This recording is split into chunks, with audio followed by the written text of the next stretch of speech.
And welcome back to the second half of the Factor Uncensored. The question is, should you be banned from buying a home or land in Texas if you're from another country? There is a bill in the Texas legislature right now that targets certain ethnic groups just for that reason. But one lawmaker says, hell no. Let's get to it.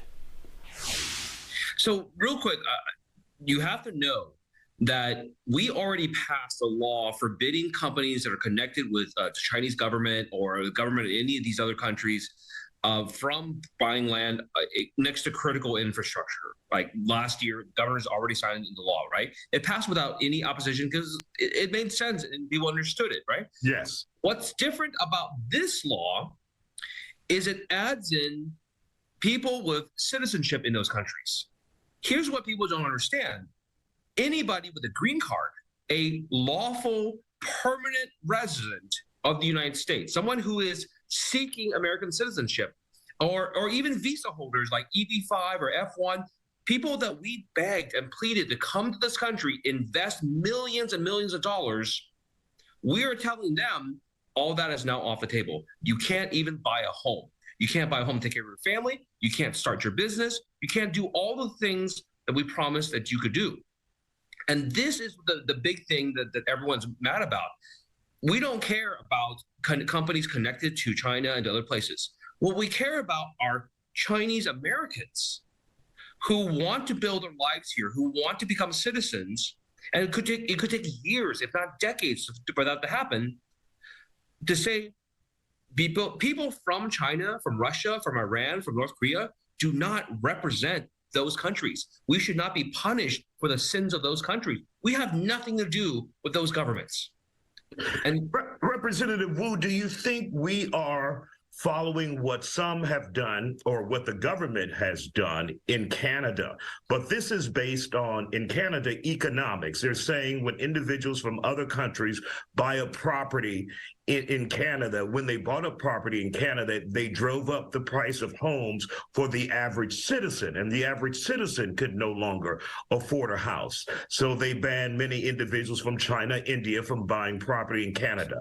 Do you think that is the reasoning behind this, or is more political, more race-based? Right.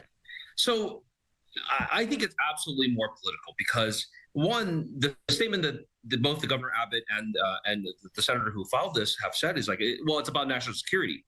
Well, what is like my parents' home, the first house that they bought, the house that I grew up in, what does that have to do with national security? And what is a little old lady who wants to start her noodle shop? What does that have to do with national security? The answer is nothing. And the point is, it's been popular to come into the public and say, we're going to go after people we don't like. Guess what? We've done this for centuries. This country has gone after people and groups that say, we don't like you. We've gone after the Irish. We went after Germans. We went after Polish. We went after Hispanics and Latinos for a while. We went after Muslims just very recently. And now it's the Asian community's turn once again. And the real pain of this law is that we've done this already. This country has already passed these kinds of laws in the past. The alien land laws in California at the beginning of the last century, the Chinese Exclusion Act of 1883. We've been down this road, and those laws have all been declared unconstitutional, and yet we are in 2023 doing it all over again. We even saw when Japanese were put in concentration camps after Pearl Harbor, and we ended up paying reparations for that, saying it was wrong. That's exactly the point. That during World War II, the U.S. government said, like, we understand there's a difference between people with German ancestry and Germany.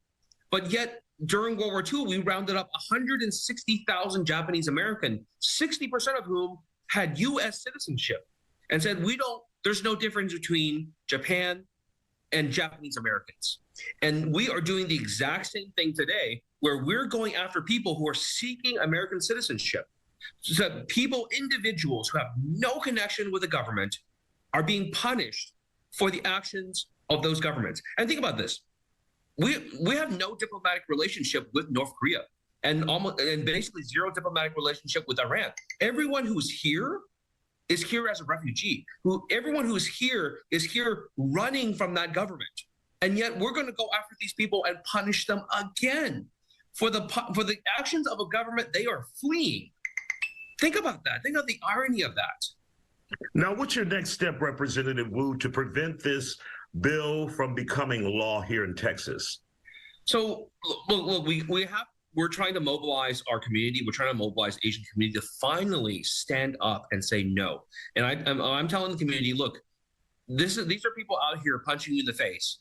And if you lay down and just let them continue to punch you in the face, then they're not going to stop. And when you finally fight back, maybe they'll stop. And what we're also asking to do, and as you maybe seen on our Monday press conference in front of City Hall, is we need all communities of good conscience. We need all communities who have experienced discrimination and targeting attacks to join with us. The same thing was done against Muslim Americans. The same thing has been done against the Jewish community. The same thing, wasn't that long ago where we had laws banning African Americans from owning property, starting businesses, and doing any number of things, right? It was just last session that we passed a law making it easy for homeowners to remove racist deed restrictions, right? Restrictions on who they can sell their land to just last session. Deed restrictions that said no blacks, no Mexicans, no Jews, and no Chinamen, right? We just passed that law last session, and here we are going back again, putting the same laws into effect. All right. Representative Gene Wu, always good to hear from you about this very important message that we're dealing with here in the state of Texas. Thank you for joining us here on The Factor Uncensored tonight, sir.